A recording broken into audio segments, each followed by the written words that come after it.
Good morning, ChavezzSlovakia. I don't know if I will edit this video in the next couple of hours. It's morning time nonetheless. 9 painful things that you can experience. You know we're a sucker for these top 10 kind of videos.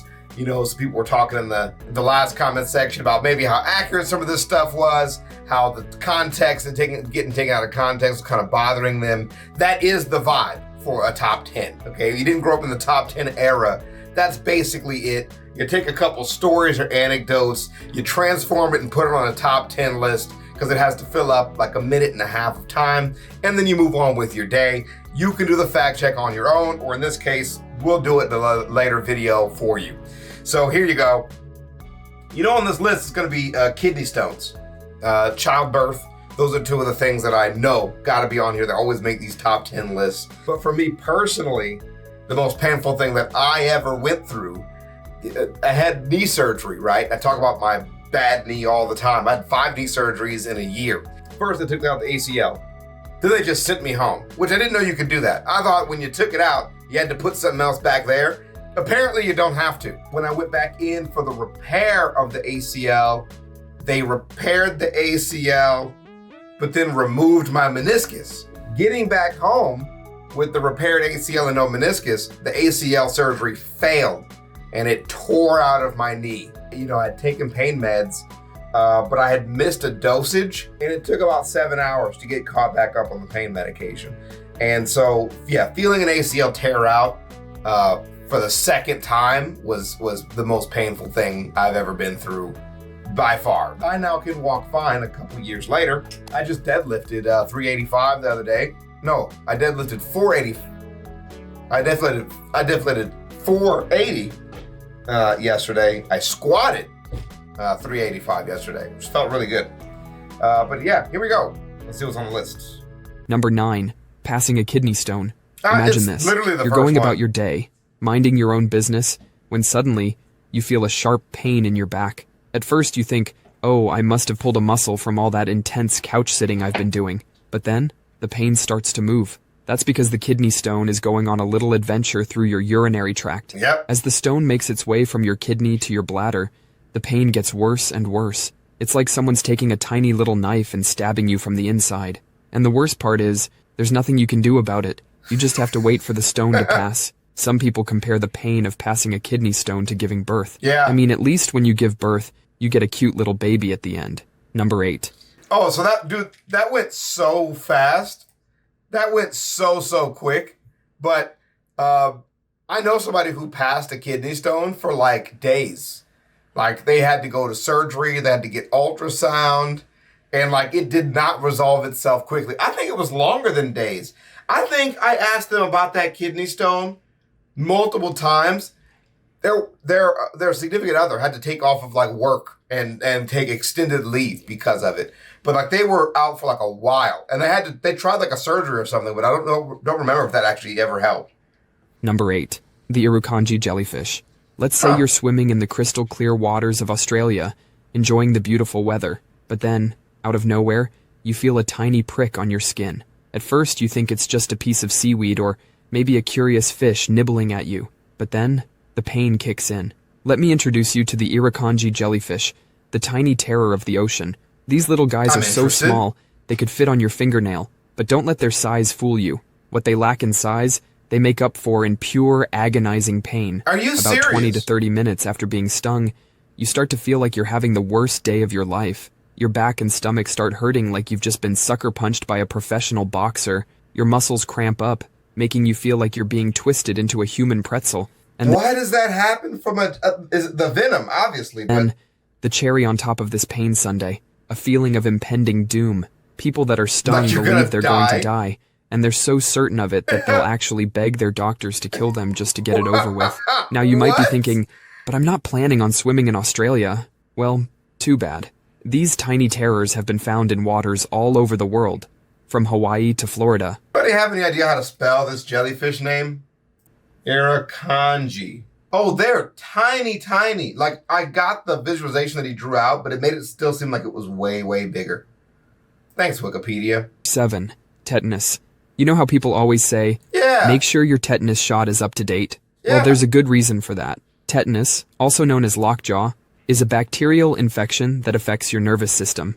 It all starts with a little cut or scratch. Maybe you're out gardening and you nick yourself on a rusty tool. Or maybe you're just walking barefoot and you step on a nail. I'm about to say a nail went through my shoe and then into my foot. Either way, the tetanus bacteria gets into your body and starts wreaking havoc. At first, you might not even notice anything's wrong. But then, a few days later, the real fun begins. Your muscles start to spasm and stiffen up.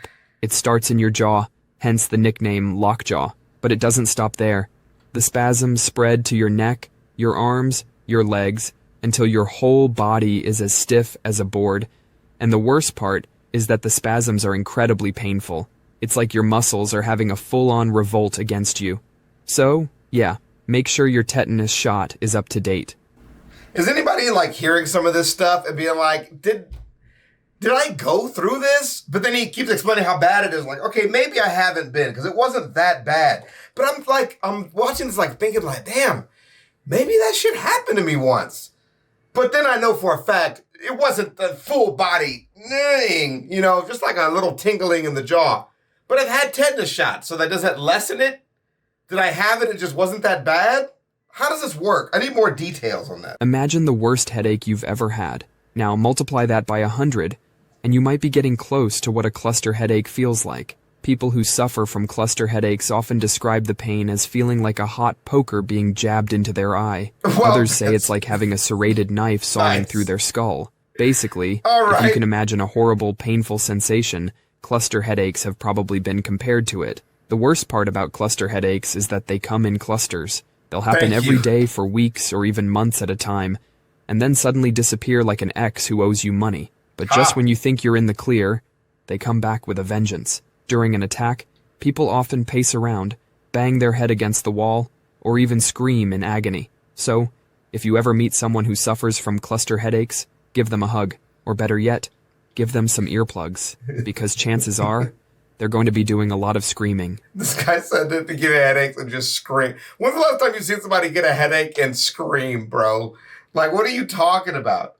Nobody screams when they get... I've seen people with migraines, like the brain-splitting migraine with uncontrollable pain, and they just, like, try to grin and bear it. The following report contains some disturbing images. I'm not going to let you see the images because of YouTube stuff, but you can listen to the images. It is one of the most... Uhing and eyeing. But uhing and eyeing is not screaming. That's not a scream. That's a groan. That's very clearly groaning. Going on. Getting stung by a stonefish. Imagine you're walking on the beach, enjoying the sand between your toes.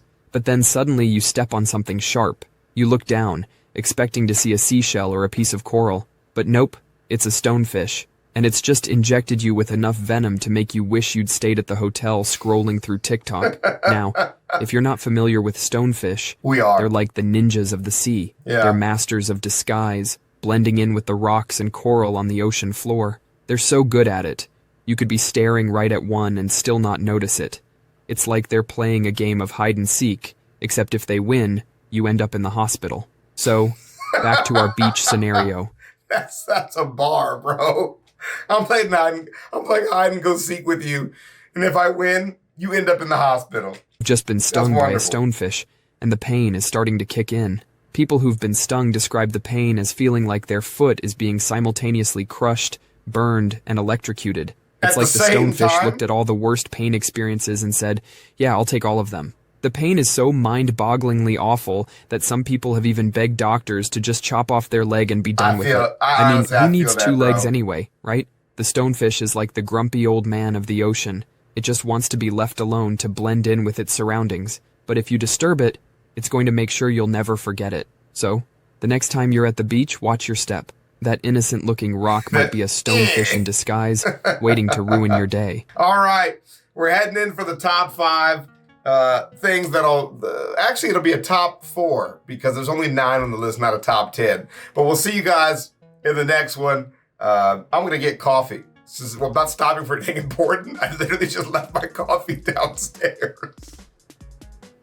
I just left it downstairs. And I want to drink it. I just got some more creamer. Somebody got me some Black Rifle coffee. I haven't tried it yet. The first thing is brewing downstairs. It was a gift. I love coffee gifts. I'll see you guys in the next one.